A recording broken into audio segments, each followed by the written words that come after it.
Hello friends, आज हम एक बहुत इंटरेस्टिंग मेडिकल नेग्लिजेंस केस के बारे में बात करेंगे जिसमें इशू रिलेटेड टू पीपीएच और बाद में उसमें हिस्टेक्टमी हुई। यहाँ पे डिस्कशन हुआ कि इमरजेंसी में डॉक्टर को क्या रोल करना चाहिए। ये इस केस की कुछ डिटेल्स हैं। ये बेसिकली पहले केरला स्टेट में हुआ था, उसके बाद नेशनल कमीशन में ये चला। कुछ फैक्ट्स इस केस के बारे में। कंप्लेनर ने कहा कि मेरी फर्स्ट नॉर्मल डिलीवरी हुई 2004 में आउट ऑफ इंडिया। उसके बाद सेकेंड डिलीवरी के लिए हम इस हॉस्पिटल में एडमिट हुए 2007 में। जब हम एडमिट हुए 16 अप्रैल को, तब हमें टोकोलिटिक्स दी गई। उसके बाद 20 तारीख को सिजेरियन प्लान किया गया। सिजेरियन हो गया, उसके बाद मेरे बहुत सीवियर पेन हुआ, सिडेशन दे दी। अगले दिन बहुत ज्यादा सीवियर ब्लीडिंग प्रॉब्लम हुई, मुझे आईसीयू में शिफ्ट कर दिया गया, बाद में वेंटिलेटर पे भी रखा गया और नीड ऑफ ओपन एक्सप्लेन की, लेकिन साथ में डॉक्टर ने कह दिया कि मैं हाई रिस्क नहीं ले सकती। हम पेशेंट को दूसरे हॉस्पिटल ले गए, वहां पे उन्होंने ओबसिस्टेक्टमी की और ब्लीडिंग को स्टॉप किया। उस टाइम उन्होंने फाइंडिंग में लिखा कि जो टीयर था वो ब्रॉड लिगामेंट में था। कंप्लेनेंट कंप्लेन कर रहा है कि सिजेरियन प्रॉपर नहीं किया गया, जिसके कारण ये टीयर हुआ। बाद में किडनी भी फेलियर हुई,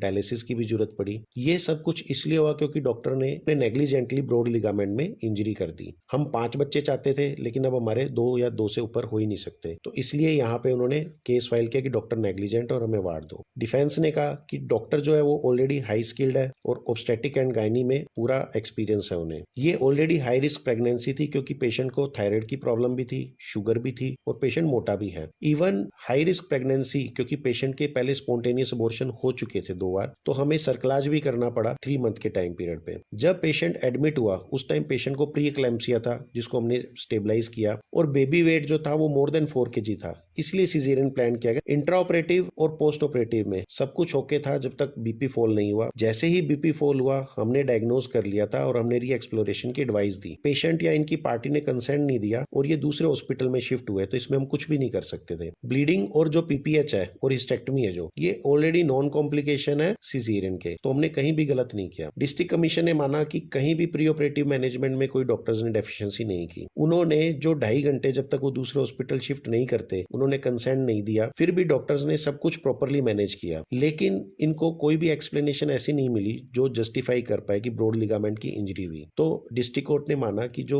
ये ब्रॉड लिगामेंट की इंजरी हुई है ये ड्यूरिंग सिजेरियन हुई है, तो यहाँ पे इन्होंने नेग्लिजेंट करार करते हुए डिस्ट्रिक्ट कोर्ट ने 7,38,000 विद 12% इंटरेस्ट इनको अवार्ड कर दिया। डिसीजन से एग्रीव्ड होकर डॉक्टर स्टेट कमीशन में गए। स्टेट कमीशन ने नोटिस किया, डॉक्टर ने अपने नोट्स में कहीं पे भी ये नहीं लिखा कि ब्लीडिंग हुई है, ना ही उन्होंने कहीं पे भी ब्लीडिंग रोकने का कोई स्टेप किया। आप कह रहे हैं पोस्टमार्टम हेमरेज हुआ, कोई बात नहीं, आपने क्या स्टेप उसको ब्लीडिंग को रोकने के लिए किया? जितने भी रिकॉर्ड्स इन्होंने प्रोड्यूस किए उसमें कहीं भी सिजेरियन से लेके फॉल ऑफ बीपी तक के कोई भी नोट्स अवेलेबल नहीं थे। तो वो कह रहे हैं कि आपने प्रॉपरली उसको मैनेज किया या देखा, जब तक आपने उसको आईसीयू में शिफ्ट नहीं किया उसके कोई नोट्स ही नहीं है। डॉक्टर्स फेल हो गए ये प्रूव करने के लिए कि ब्रॉड लिगामेंट की इंजरी ब्लीडिंग या सिजेरियन से रिलेटेड नहीं है। उन्होंने ऐसा कोई भी डॉक्यूमेंट नहीं प्रोड्यूस किया जो शो कर रहा हो कि हमने इमरजेंसी में कंसेंट लिया और इन्होंने कंसेंट नहीं दिया। इन्होंने दोबारा नेग्लिजेंट माना, लेकिन कंपनसेशन को रिड्यूस कर दिया 2 लाख की, और इंटरेस्ट रेट भी रिड्यूस कर दिया। अगेन एग्रीव्ड होके डॉक्टर पार्टी नेशनल कमीशन में गई। नेशनल कमीशन ने कहा हायर कोर्ट का ये काम है कि अगर कोई लोअर कोर्ट ने कोई प्रॉपर इलीगल कोई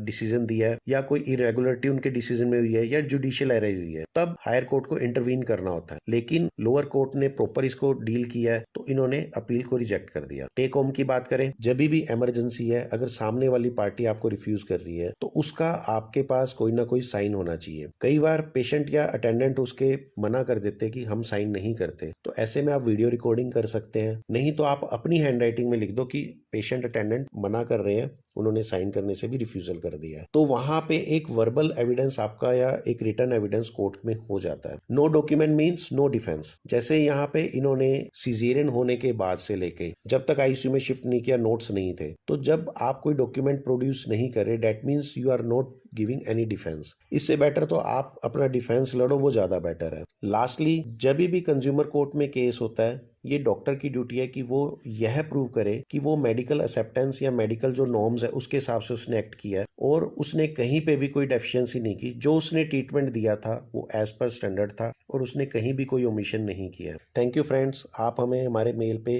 कांटेक्ट कर सकते हैं। इस वीडियो को ज़्यादा से ज़्यादा शेयर और सब्सक्राइब करें ताकि लो के वर्ड हर डॉक्टर तक स्प्रेड हो सके और वो बिना किसी डर के अपना रूटीन काम कर सके। Thank you.